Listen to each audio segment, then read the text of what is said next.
La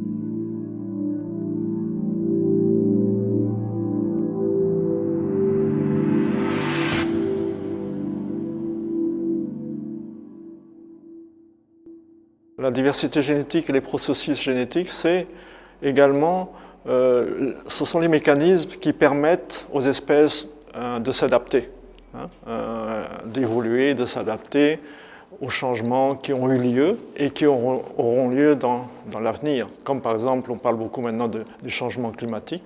C'est grâce à la diversité génétique et aux processus génétiques que les espèces pourront s'adapter et que aussi les hommes pourront utiliser ces processus et cette diversité pour adapter ces espèces aux environnements futurs et également aux besoins futurs.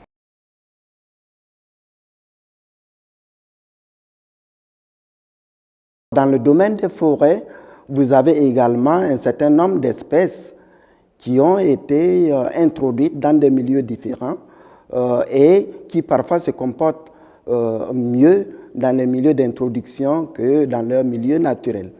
Et cela également n'est rendu possible que grâce à la diversité génétique contenue dans ces plantes-là.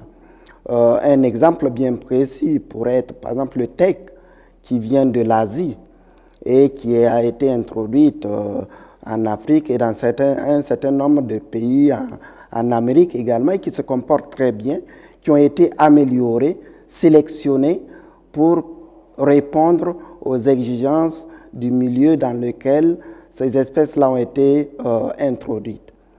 Alors, j'espère qu'à travers ces exemples, on peut comprendre ce que c'est que les ressources génétiques de manière globale et comment dans les différents secteurs ces ressources-là peuvent être utilisées pour répondre aux besoins des utilisateurs.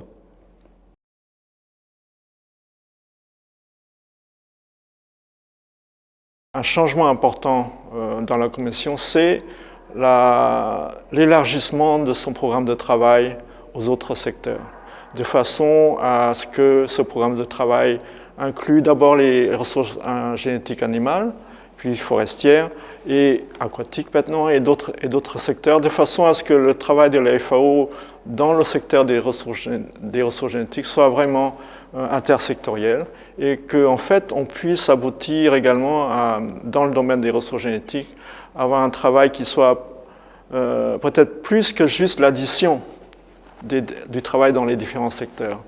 Et là, donc c'est l'orientation future maintenant du plan de travail de la Commission qui devrait nous mener peut-être vers un plan de travail au niveau de la biodiversité, intégrant tous les secteurs, que ce soit les plantes cultivées, les animaux, les ressources génétiques forestières et aquatiques.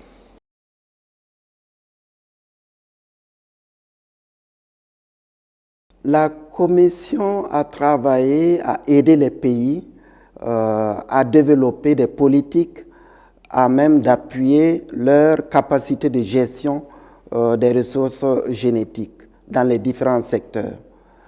J'ai été impliqué dans le secteur forestier et actuellement le processus a conduit à l'identification de priorités stratégiques qui peuvent être utilisées au niveau global, au niveau régional ou au niveau des pays. Alors, il serait très important que la Commission continue son travail d'appui aux différents pays pour la mise en œuvre de ces priorités stratégiques-là. Je donnerai un exemple précis.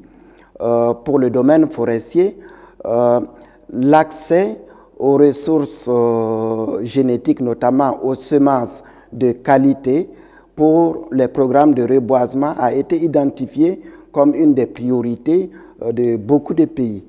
Alors, voilà un bon exemple d'une priorité sur laquelle la Commission pourrait aider les pays à mettre en œuvre ces priorités stratégiques-là. Merci.